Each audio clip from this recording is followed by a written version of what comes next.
नमस्कार दोस्तों, मैं सरोज पांडे।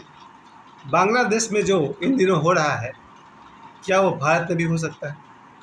ये सवाल मैंने इसलिए उठाया क्योंकि मैं सुबह ये अखबार पढ़ने बैठा और मैंने अखबार से जो भी जानकारी मैंने इकट्ठी की, उसमें मुझे ये दिखा पिछले 4 दिनों में बांग्लादेश में 29 नेताओं की हत्या कर दी गई।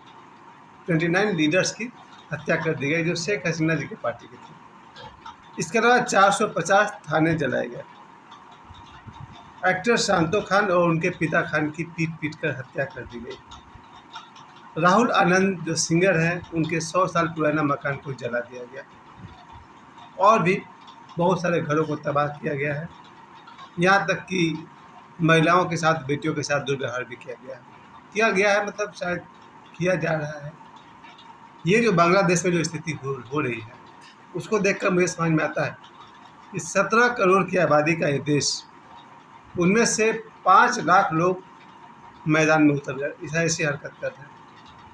यानी कि कहीं न कहीं 16 करोड़ 95 लाख लोग नहीं कर रहे। मैं पूरे के पूरे कौम को, पूरे के पूरे देश को मैं दोषी नहीं ठहरा सकता। मुझे लगता है जो 5 लाख लोग सड़क पर उतरे हैं, ये वो कर रहे हैं। और नाम तो होता है स्टूडेंट्स का, लेकिन सिर्फ स्टूडेंट्स इस तरह का काम नहीं कर सकते।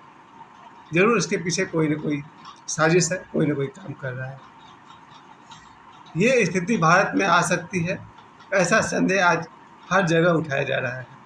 जितने भी हमारे देश के बुद्धिजीवी वर्ग हैं, या राजनीतिक वर्ग है, या आध्यात्मिक वर्ग है, सबके मन में ये बात उठ रही है, क्या इस तरह की वारदात, इस तरह के दंगा, इस तरह की घटना भारत में भी हो सकता है? और मैंने ये बात आपको इसलिए उठाई क्योंकि इससे पहले भी हम सब इस बात को जानते हैं कि जब कश्मीर में वहाँ हिंदू की संख्या कम थी और मुसलमानों की संख्या ज़्यादा थी, तो वहाँ भी बात ऐसे बिगड़ने लगी थी। बहुत सारे हिंदुओं पर अत्याचार हुआ, उन्हें वहाँ से निकाल दिया गया, भगा दिया गया, जो वहाँ से भागकर दिल्ली और मुंबई चले आए। तो जहाँ कहीं भी ऐसे लोग, जहाँ मुसलमानों की संख्या बढ़ जा रही है, हिंदुओं की संख्या कम हो जा रही है, तो कश्मीर तो उसका उदाहरण है। दूसरा उदाहरण ढाका बना, जहाँ अगर 17 करोड़ मुसलमान हैं तो 1.5 करोड़ के आसपास हिंदू हैं। ऐसे में हिंदुओं पर अत्याचार हो रहा है। वहाँ के पुराने पुराने माँ काली के मंदिर, इस्कॉन मंदिर को तोड़ा गया है और सब बहुत सारे हिंदुओं की हत्या हो रही है, लूट-मार हो रही है, मारपीट चल रही है। इन सब को देखकर लगता है कि कश्मीर के बाद ये दूसरा उदाहरण बांग्लादेश है। भारत के लिए क्या सोच रहे हैं?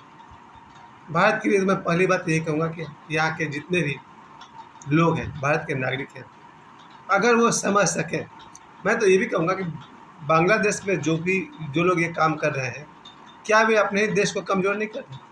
गौर से सोचिए। बांग्लादेश के अंदर प्रधानमंत्री आवास में या जहाँ कहीं भी तोड़-फोड़ चल रही है, आग लगाई जा रही है, क्या इससे बांग्लादेश का ही नुकसान नहीं हो रहा? देखा जाए तो कहते हैं ना, अपने ही पाँव पर कुल्हाड़ी मारना। क्या वे लोग अपने ही देश को नुकसान नहीं पहुँचा रहे? ऐसा भी नहीं कि लड़ाई एक देश से दूसरे देश में है और एक देश वाले दूसरे देश को बर्बाद कर रहे हैं। इसमें बांग्लादेश के ही रहने वाले अपने ही देश को बर्बाद कर रहे हैं। क्या उनका देश आगे जाकर आर्थिक रूप से कमज़ोर नहीं हो जाएगा? अगर प्रतिदिन इस तरह से कि वो वारदात करते रहे, आग लगाते रहे, तोड़-फोड़ करते रहे, नुकसान किसका हो रहा है? खुद बांग्लादेश का हो रहा है। और जब मैं भारत के संदर्भ में इस बात को उठाता हूँ, तो मैं यही बात कहना चाहता हूँ कि हमारे देश के जितने भी नागरिक हैं, एक-एक नागरिक इस बात को ध्यान रखें। सबसे पहले अपना देश है। कहते हैं ना कि किसी भी निजी भावनाओं से ऊपर हमारा देश है। अगर बांग्लादेश के नागरिक भी यही बात समझ पाते कि हमें अपने देश के लिए काम करना है, तो इस तरह काम नहीं करते। पर भारत में सबसे बड़ी बात जो भारत के पास है वो यही है, इस देश में शुरू से देशभक्ति की भावना कूट-कूट कर भरी हुई है। ये और बात है, अगर मैं पुराने समय की बात करूँ तो रामायण से लेकर महाभारत से लेकर के 1000 वर्ष पहले तक हमारा देश देशभक्ति की भावना से इतना भरा पड़ा था। जब आप याद कीजिए चाणक्य का युग, चंद्रगुप्त का युग को याद करिए, विक्रमादित्य को याद करिए। यहाँ तक आप देखें कि भारत में, अब भारत के हर निवासी में देशभक्ति भरा हुआ था। इसके बाद जो बाहर से जब आक्रमणकारी आते हैं, जिनकी मैं बार-बार बात करता हूँ, गुलाम वंश वाले, मुग़ल हैं, बहुत सारे विदेशी आक्रमणकारी आते हैं और यहाँ आकर इस देश पर हमला करते हैं। किन्हीं कारणों से वो बलशाली साबित हो जाते हैं और भारत कमज़ोर साबित हो जाता है। उनमें से सबसे बड़ा कारण था एकता की कमी। भारत के लोगों में एकता की कमी जब जब हुई, तभी बाहरी लोगों ने यहाँ प्रवेश किया। और दूसरी बात कि भारत के ही कुछ लोगों ने गद्दारी की और उनका साथ दिया चंद सिक्कों के लिए। ये बात विशेषकर मुझे याद आता है जब अंग्रेज़ों का राज चल रहा था, तब भारत के ही मुखबिर हुआ करते थे जो यहाँ के आंदोलन की खबर अंग्रेज़ों को पहुँचाते थे चंद सिक्कों के लिए। उस ज़माने में मिलता होगा 10 रुपया 100 रुपया महीने, तो 10 रुपया 100 रुपया के महीने के लिए वो लोग भारत के जो आंदोलनकारी थे उनकी खबर अंग्रेज़ों तक पहुँचाते थे। ये तो हुआ ही भारत में। लोगों ने गद्दारी किया अपने देश के साथ, अपने देशवासियों के साथ। कुछ गद्दारों ने दुश्मन को ही मजबूत किया, उनका साथ दिया और इस तरह से धीरे धीरे हमारा देश गुलाम होता चला गया। और लगभग 1000 वर्ष की गुलामी के बाद जब हमारा भारत 1947 में फिर से आज़ाद हुआ, इस आज़ादी के बाद से इतना कुछ यहाँ चल रहा है कि हम लोग को लगता है कि जो देश का प्रधानमंत्री है वो बहुत ही सुखी है। नहीं, ऐसा नहीं हो रहा है। जो लोग भी आज नेता के पद पर हैं, चाहे वो प्रधानमंत्री है या अन्य कोई मंत्री है, रक्षा मंत्री है, इन सभी के सिर पर बहुत बड़ा जिम्मेवारी है। आज मुझे समझ में आता है कि बांग्लादेश का ये जब ये कांड चल रहा था, मुझे समझ में आता है कि देश का कोई भी राजनीतिक वर्ग, विशेष करके जो सत्ताधारी हैं, उनको समझ में आ रहा है कि किस तरह से देश के बागडोर को संभाल कर चलना है। और जो विपक्षी हैं वो तो आज भी बांग्लादेश के इस हालात पर सियासत कर रहे हैं, राजनीति कर रहे हैं। आज भी जो विपक्ष के लोग हैं वो ऐसी ऐसी बातें कर रहे हैं कि तानाशाही के कारण ऐसा हो रहा है, अगर यही हुआ तो भारत में हो सकता है। इस तरह की बातें लोग कर रहे हैं। लेकिन मैं एक बार फिर से जगाना चाहता हूँ लोगों को, देश आपका है। मैं भारत वालों के लिए कह रहा हूँ, देश आपका है। अगर आप अपने ही देश का नुकसान करते हैं तो आपसे ज़्यादा और क्या कर सकते हैं। आप समझ गए मैं क्या कर रहा हूँ। सबसे पहली बात कि हमारा पूरा जीवन, हमारा हर कर्म अपने देश के लिए, अपने वतन के लिए।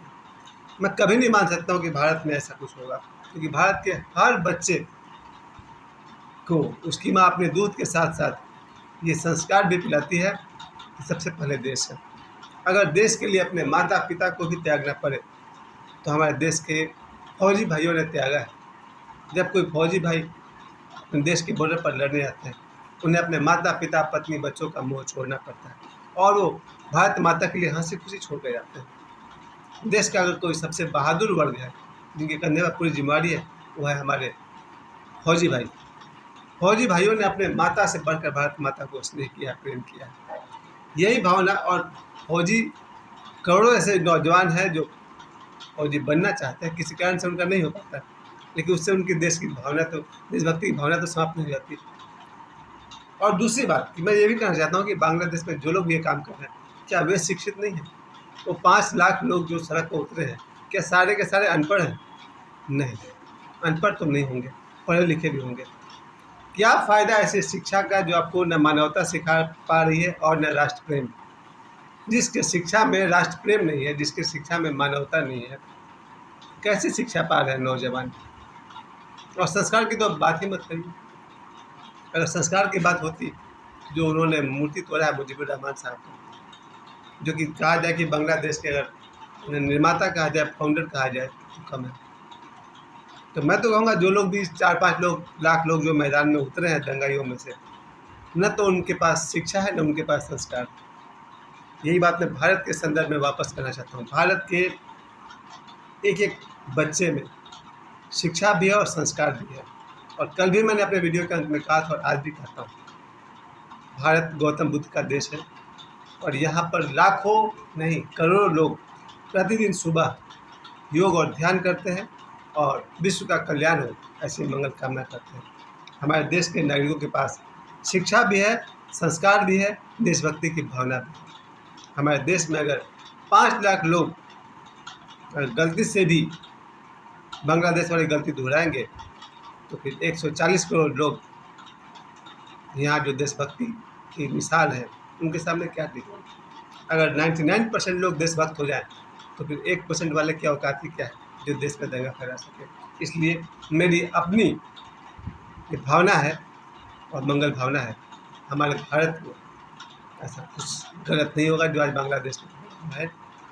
भारत, मेरा भारत महान, भारत विश्व गुरु है और आज भी मेरे हिसाब से दुनिया का भारत ही एकमात्र ऐसा देश है जो शांतिपूर्ण है और समृद्ध है और विकासशील है। मैं तो कहूँगा विकसित देश है।